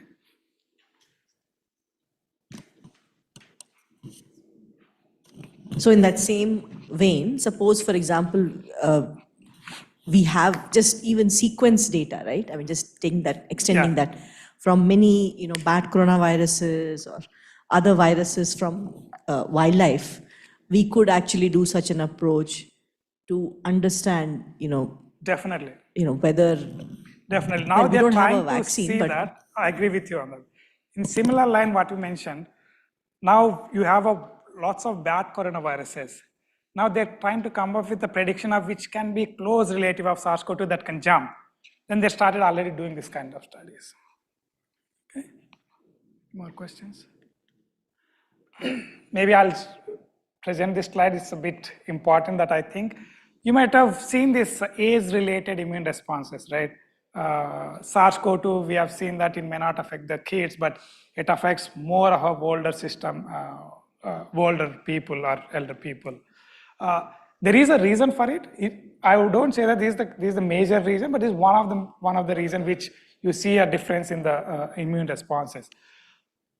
Most of the, when you are a kid or infant, your naive B cell pool, the number is very high because you can actively producing the B cells because your body is active and start producing. But the problem is the number of infections or number of kind of infection that they got exposed is lesser than the adults. That's why they're very responsive for any new infection that they're seeing at that age because their immune memory is limited. But the naive cell pool, which can respond to the antibody to the viruses, is high. But when it comes to the old people, you have lots of memory, but you don't have the naive B cell pool number is very less because with the age that number getting deteriorated. I'll give you an example. The SARS-CoV-2, completely a new virus that we have seen for the first time in our body. That's why, let's say, if older patients, they don't produce right B cell that can recognize SARS-CoV-2, they tend to get succumb to that infection. That was one of the problems that have been faced during SARS-CoV-2 infection, even in other infections. Now, these kind of studies have garnered a lot of attention because this can instruct you clinically a lot of information when a patient comes to that based on their age, their comorbidities, and their immune activation. Okay? Then based on that, you can prescribe their preventive strategies or the therapies. I think I'll skip all this part because it's redundant, but I'll come to this part directly. Yeah.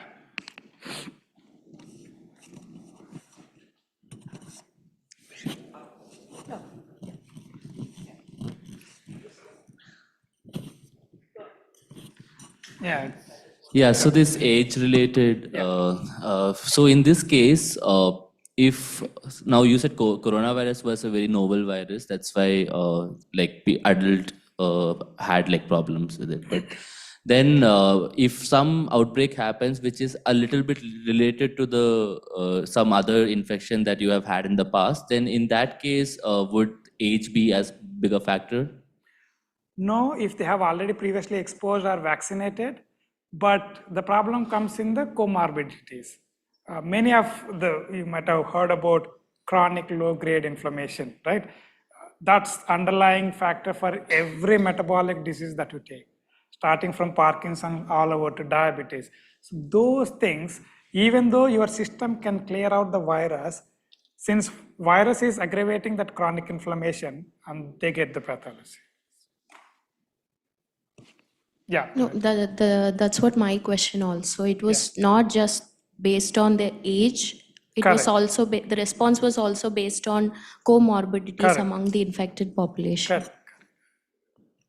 And that's why you have seen that some of the vaccine SARS-CoV-2 vaccine, they cause cardiovascular problems in certain patients, and some other, like some get more succumb to long COVID. These are the best days of your life. Yeah. Days of your life. Eat less Enjoy inflammation.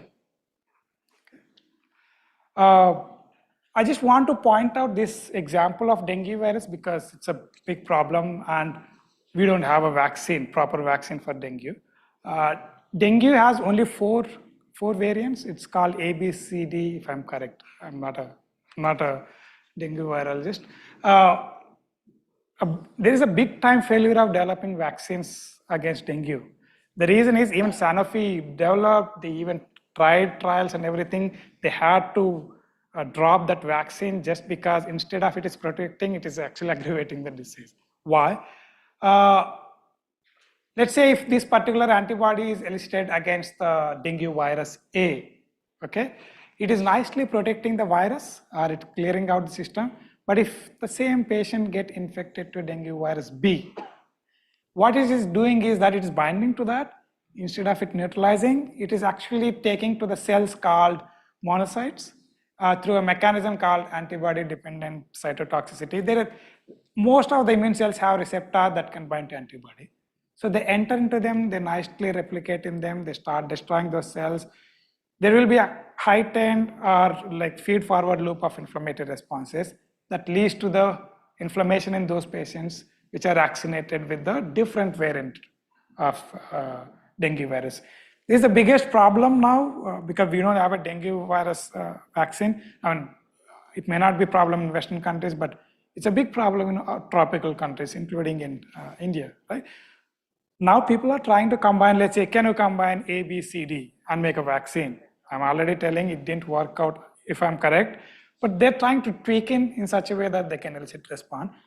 Now, like somebody asked, the neutralizing antibody for one virus strain or one virus variant may be a non-neutralizing antibody for other variant. Okay? Yeah.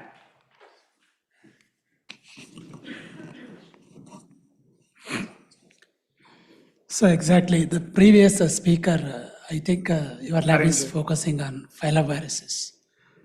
So in case of Ebola virus, the same mechanism, I think, where the antigen presenting cells activate the cytokines production and which alarms the immune system against endothelial cells of the blood vessels. Yeah. Similarly, the dengue. Yes. Where though the incidences of Ebola, it was so serious, severe, but very recently they have developed a successful vaccine. Oh, yeah. It's a great discovery. The same mechanism, the same immune system, where the antibody and antigen complex, which facilitates the severity rather controlling the disease. Correct. So if that is possible in Ebola, definitely one or the other definitely. way. I mean, we So are more we can positive also about develop it. hope for dengue. But I don't know the complexity related to the dengue. Just going to add that Ebola is a nasty pathogen to get, but it's a fairly wimpy pathogen when it comes to making a vaccine. It was fairly easy to make the Ebola virus vaccine. The glycoprotein in the Ebola virus is it's not unstable, it's very conserved, it doesn't change. So the vaccine constantly works. For SARS-2, the spike is under a lot of selection pressure, it constantly evolves. So it's very hard to make in the history of coronaviruses, we've never had a vaccine before COVID-19, right? We've known for coronaviruses for as long as humans have existed. But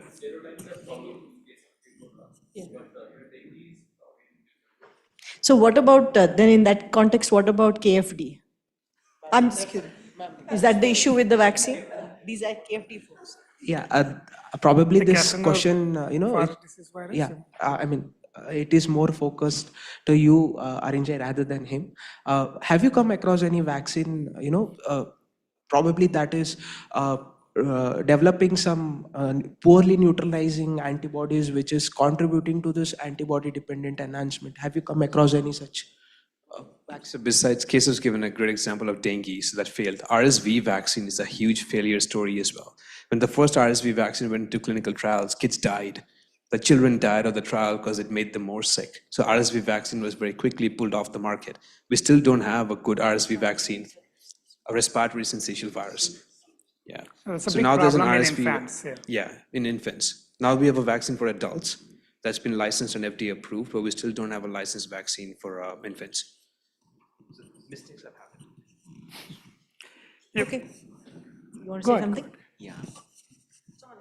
So a person can affect with both the dengue and KFD, right? Dengue and? Dengue and KFD at the same time. Okay. Yeah. So if there is a co-infection, so how can we diagnose these things? Does the vaccine providing the dengue will enhance the activity of KFD, or the vaccine providing for KFD will enhance the activity of dengue? It's Does it any? very context specific. Okay. I don't think you can just say that, no. But there are, if I'm correct, these kind of studies have been done for influenza and SARS-CoV-2 because that's a common problem in Western countries where they have always seasonal influenza infection. Some studies have shown that if the interferon responses produced by influenza can protect SARS-CoV-2, but I think it's very case-to-case specific. It's very difficult to generalize unless you do. For example, you think that it's a vaccine candidate that you elicit, but unless you. But yeah, in theory, yeah, they can protect. If one virus is eliciting better innate immune responses. No, it is there. Only thing you don't realize that. I mean, with respect to KFDV and dengue, I'm speaking KFDV, only with yes. only with that. It's region specific. No, it is happening. It is happening in our place. Yeah, that's where a the reason KFD is specific, endogenous, particular where the geographic- people are getting both dengue as well as KFD, we need to differentiate after diagnosis. I see.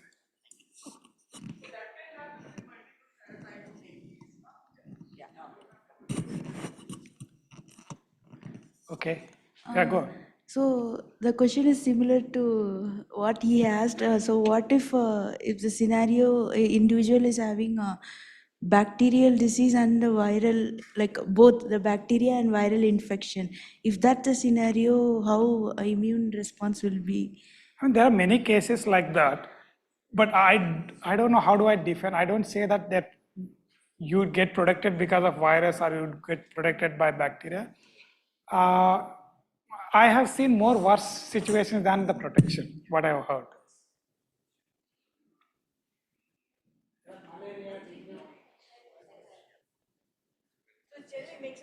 Yeah. Uma has a general answer. I like it. Just to further complicate things, not that we need more complications. Okay. So for influenza and SARS-2, there's lots of conflicting data. So we were part of a study where we showed that the influenza vaccine does not protect against SARS-2. But there are others who've published showing that their influenza vaccine in their model will protect against SARS-2. So that is highly debated. But like you said, TB HIV is a great model. Makes it worse. And for some reason, influenza vaccine, which is very popular in the West, is not popular in India at all, or not much. Is there a reason for that, or? I have no idea. No? I have no idea. But it's getting popular these days, Oh, no? is it? Yeah. People do recommend flu shots and all. Yeah. I mean, in US, when we were there, then we are bound to take. I mean, you say that, no, I'm not sensitive to influenza. They say that just take it. You are not sensitive, but the other people may be sensitive. So you're bound to take it. Okay.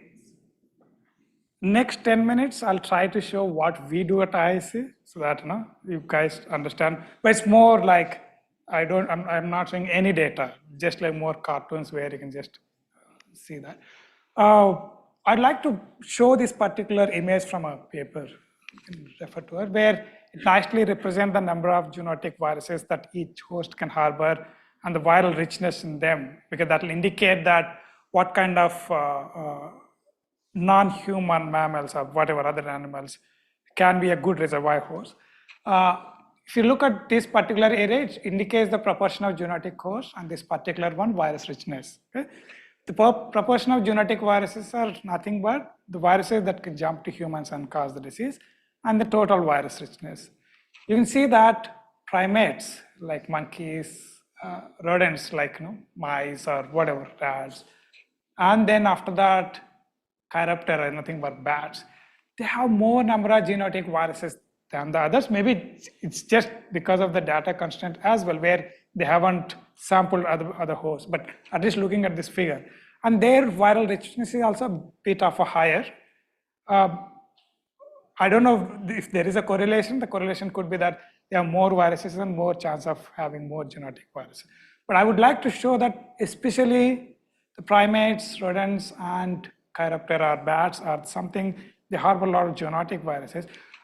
We studied a lot about bats and even monkey virus and everything, but for me, where I've been into this field or reading a lot of things, I'm more worried about rodents like mice, rats, because they carry lots of viruses. If those viruses become zoonotic, then that's going to be catastrophic. Then, because bats, we still have geographical differences, or even monkeys, or many of other things, we still have certain geographical differences, but not with the rodents, because they're just around your house or somewhere. Okay, I'll just try to show you one thing.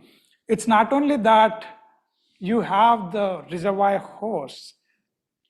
Human infections are creating new reservoir hosts and new hosts. For example, in this case, in US, there was a big news about white-tailed bears, right? I think Arinjay also involved in those studies before, I don't know, with coronavirus or something else. What they have seen is that once SARS-CoV-2 started coming, once they started sequencing, because they have a program of white-tailed deer conservation, or they monitor those, the white-tailed bears.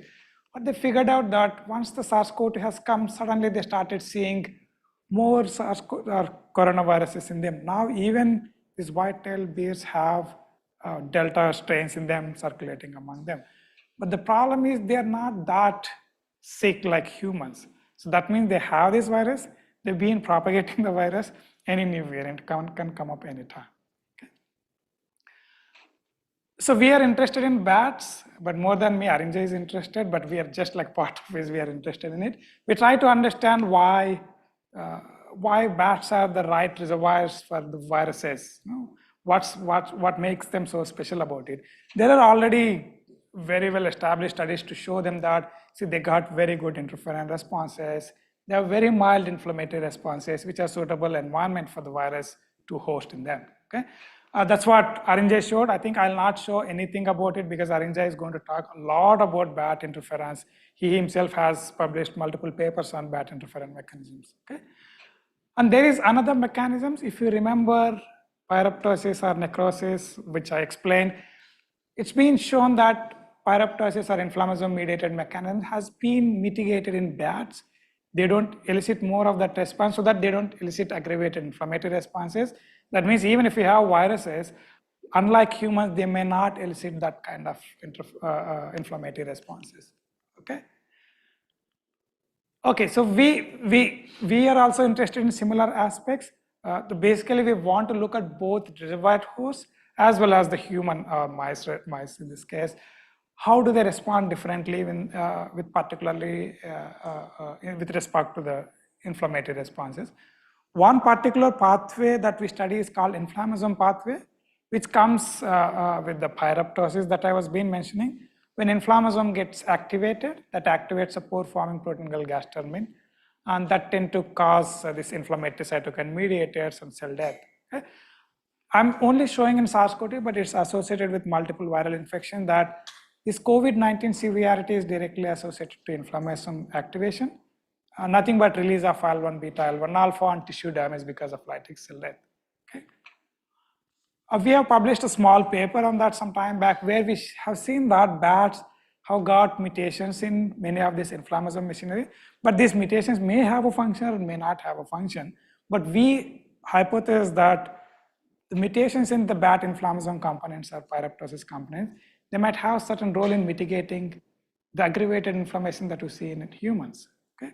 That's what we did. I mean, we tried to, let's say, in this case, like I mentioned, there is a protein called gastermin protein. Once it gets activated, it goes to the membrane and form pores. That's like a final executioner step of the cell death that links the cell death and inflammation happening together. Right? And we identified interesting mutations in that particular protein. Now what we tried is that we tried to model them. This is the gastermin depot of human. And we can clearly see that if we take two particular set of mutations from two different suborders of bats, when they introduce them, try to model them, we see that they tend to alter the pore formation structure. Okay, just the indication. Now I'm not showing more data, but we have now experimental evidence to show that these mutations, in fact, inhibit this pore formation directly. Okay, and that's what we're trying to show, that in the case of bats, they have got mechanisms where they can alter the pore formation. They might try to show lesser inflammation in them. Yeah.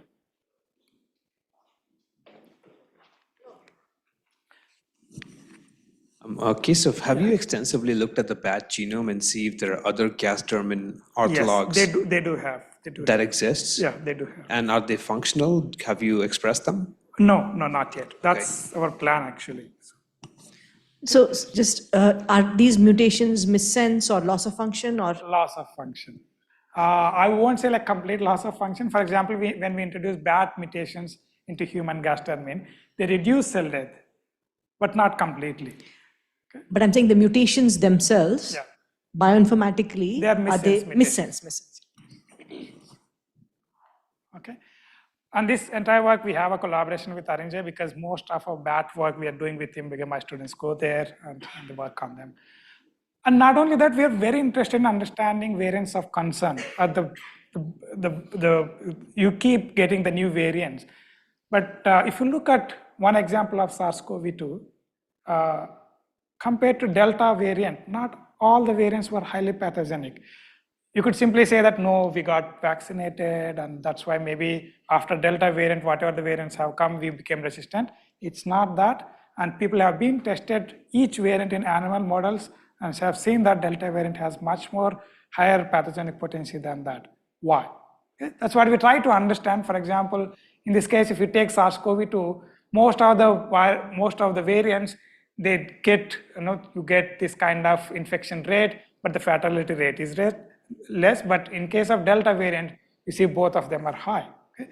Why? So we wanted to understand what's the difference between these variants compared to the Delta variants.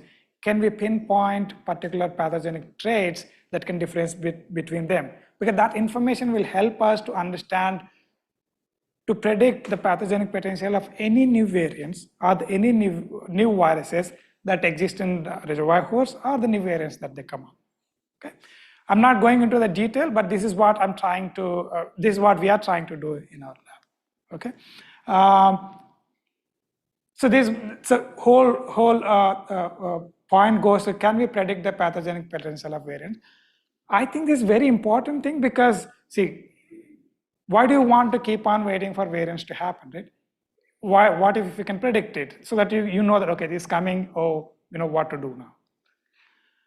And also we are trying to understand at molecular level what is happening with the bats, what is happening with the viruses. So before I go into details, I have explained a concept called necroptosis, which is an inflammatory cell death pathway, which is activated by a set of protein called RIPase or some other. The important point here is that these all proteins have a motif called RHIM. So this motif helps them to form protein-protein interactions. So any protein which has this RIM motif, they can interact to other RIM protein motif. So this is important for them to form large complex that can activate necroptosis. I think, and they form large complexes in general. I've indicated also in previous slides that there are certain viruses, they mimic these RIM motifs and they block them. In this case, like herpes viruses, many of them have developed these RIM mimics that can block the cell death, and then they can escape from the host defense. Okay. Now, when we look at the different hosts, in this case, birds and humans, because birds are aquatic birds, are the reservoirs for many of the influenza strains. In our previous studies, we have shown that these proteins like RIPK1, RIPK3, or GBP1, which have RIM domain, those are important for activating cell death. Even they're directly associated with highly pathogenic influenza-mediated inflammation in the case of those infections. But when we figured out, and even other people, these particular molecules are missing in them.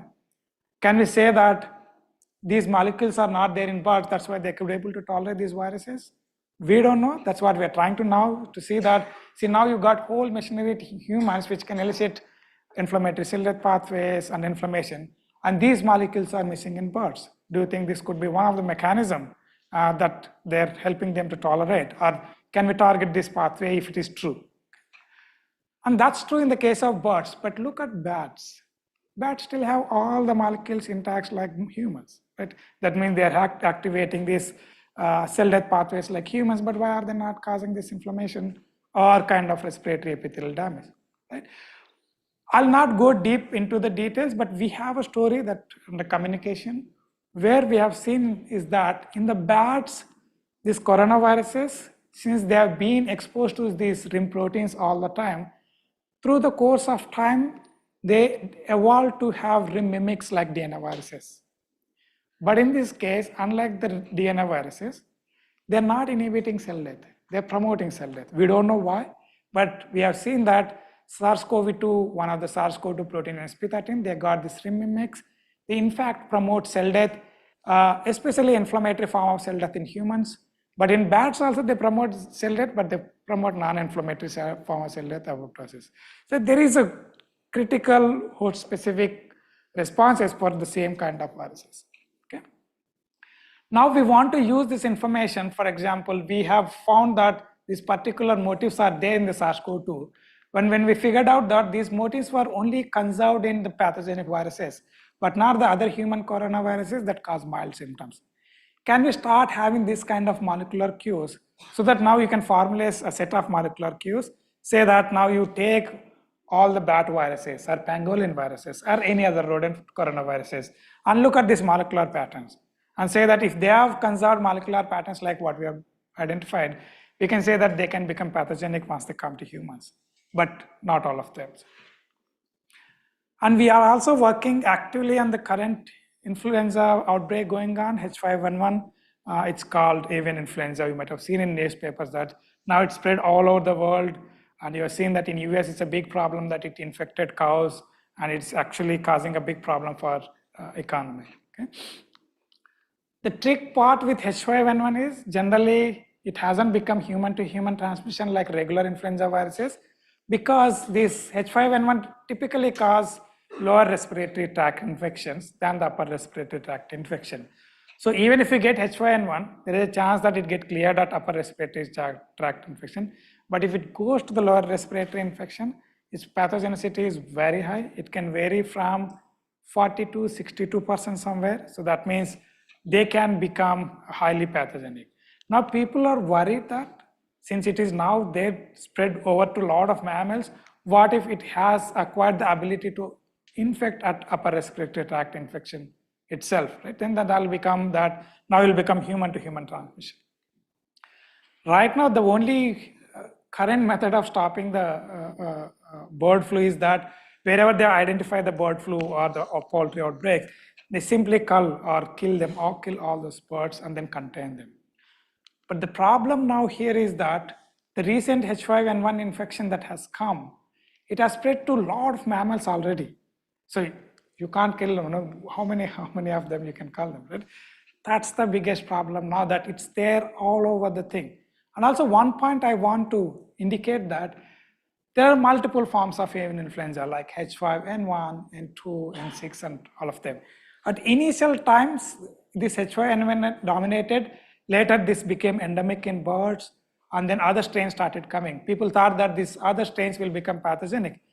But suddenly, the H5N1 re-emerged. And now it started spreading all over the world, especially to mammals. Why this particular H5N1 has spread to multiple mammals and all over the world? Why not the previous H5N1? Why not the other strains became this robust and became panzootic than the other viruses? That was the biggest question we had in our mind. And then we have a paper in Biochemist that we have put it recently where we show that the recent H5N1, its name called as 2344B strains. It's like a variant name. They don't have the names like Omicron or Delta. They go by these names like 2344B or 234, 231, something like that. So this is the one which became rogue, and that spread to a lot of mammals, and that's causing the disease. And we figured out molecular features that these particular H5N1, in its surface protein, they got specific molecular features For example, they have a particular glycosylation pattern in hemagglutinin, a particular stack length in neuraminidase that became a strong combination of the virus that emerged as the pathogenic strain. And these particular features were not there in the previous strains that has been there. Okay. And not only that, if you take the influenza virus, it has hemagglutinin and neuraminidase, 2 proteins. Let's say if you take H5 and N1, what does it mean? A 5th variant of HA as combined with 1st variant of N1. Like that, hemagglutinin has about 16 to 18 variants, neuraminidase has 9 to 10. So any hemagglutinin variant can combine with any hemagglutinin, right? But in principle, not all of them can become pathogenic. People thought that it's a random event. They just have to come and meet together and the new strain comes up. But we are proposing the mechanism that it's not a random event, it's completely molecularly programmed. So how? So here we are trying to show that you have a bunch of even hemagglutinins, you have a bunch of even neuraminidase. In principle, they both can combine, the virus can form, but their fitness depends on their molecular features of hemagglutinin, glycosylation, and stack length. They have to match in order for them to function properly. Then only they will emerge as a highly pathogenic viruses. So this is the new hypothesis that people haven't proposed before. We are the first time to propose this to show that, look, there's got to be a molecular program that is regulating the emergence of new viruses. Okay, and that's it. And thanks for listening. This is my group. I think all of them are here right now. And this is my funding sources. Thanks. And Arinjai is my long-term collaborator, and Prasad and my faculty. So Keshav, that's really, really exciting work, and we look forward to seeing how it progresses. Yeah, thanks. So this, so basically, from most of your studies, you're kind of starting from looking at sequence data, making predictions, and then pursuing the experiments. So that's really nice. I mean, and that's how population geneticists kind of work. So that's a very interesting. So do you find many, mutations and changes? Are these in some sense, are the pathways themselves hyper variable in bats also? Yeah. So first thing, when we start analyzing sequences, I think you will agree with me that you always find mutations. But how many of them are actually can lead into the mechanism or the phenotype or the functional differences? So finding those patterns is a trick part here. So we are putting more energy into identifying those patterns which are different from, let's say, different host to host, different virus to virus. And that there we are trying to put bets on. For example, in H5N1, we started looking at patterns. There are multiple mutations, but only we put on patterns which are correlating to each other. Because that is a big, like a holy grail in evolutionary biology. Correct. Is looking at missense mutations, loss of function mutations, and these pathway associated things. Correct. And also and comparing to clinical phenotypes. Well, in the case of mutations, comparing to clinical phenotypes, because there are many mutations which may have no effect. I agree. Right? Yeah. There was a major paper last year or last year. We always look for missense mutations. There are a lot of nonsense mutations which doesn't change the amino acid, but now people figured out that even those nonsense mutations have a bigger role in either virus or host responses. So for those, I don't know. Yeah. So for now, you're focusing on things which change protein. I think the only way you can figure out is you test those nonsense mutations, whether they have any effect at fitness level experimentally. But yeah.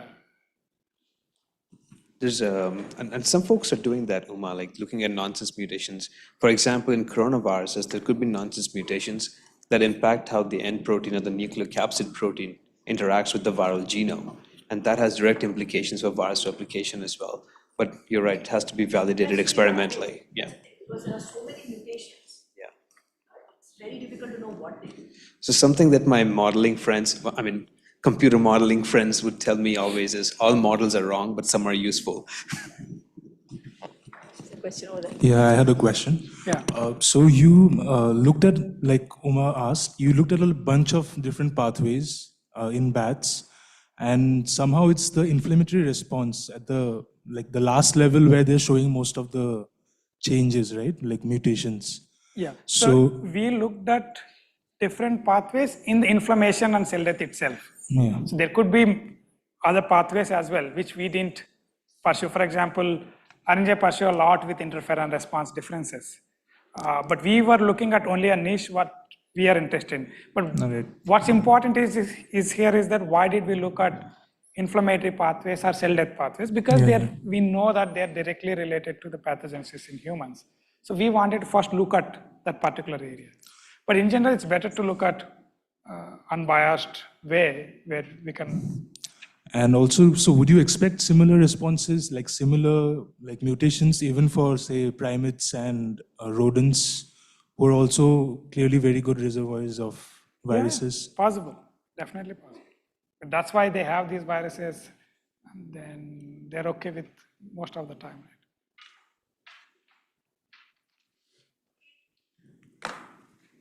So much. That was an excellent session in the morning. Yeah, thank you.